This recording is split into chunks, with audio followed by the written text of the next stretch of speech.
బండి కూడా పట్టుకోపోతారా? పట్టుకోరని. అరే వాడు వెళ్ళిపోయిందిగా, ఇప్పుడు వాడిని పట్టుకున్నట్టే. కానీ ఇది చూడు, ఇప్పుడు బండి ఆగిపోద్ది చూడు.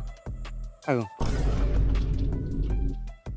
నా బండి దొంగలి తావరా? సారీ అన్న, నా బండి అనుకున్నా. అయినా బండిలా అయిపోయింది అన్న. అదా, నా బైక్లో ఈ జీపీఎస్ ట్రాకర్ని ఇన్స్టాల్ చేశా. దీంతో మన మొబైల్ నుండే బైక్ని ఆన్ అండ్ ఆఫ్ చేయొచ్చు. అలాగే ఇలాంటి దొంగలించినప్పుడు లైవ్ ట్రాకింగ్ కూడా చేయొచ్చు. దొంగలించడం కాదన్న, తస్కరించుట.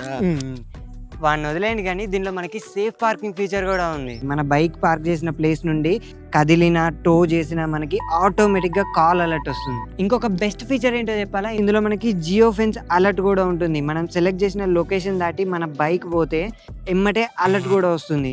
Also bike on and of ignition notifications కూడా వస్తాయి. ఇది ఓన్లీ బైకేనా, కార్ కూడా పని చేస్తారా? లేదు, ఇది బైక్స్ అండ్ కార్స్ రెండింటికి వర్క్ అవుతుంది. అయినా ఇవన్నీ వాడితే మన దొంగలు ఎలా బతకాలని పోతాయి.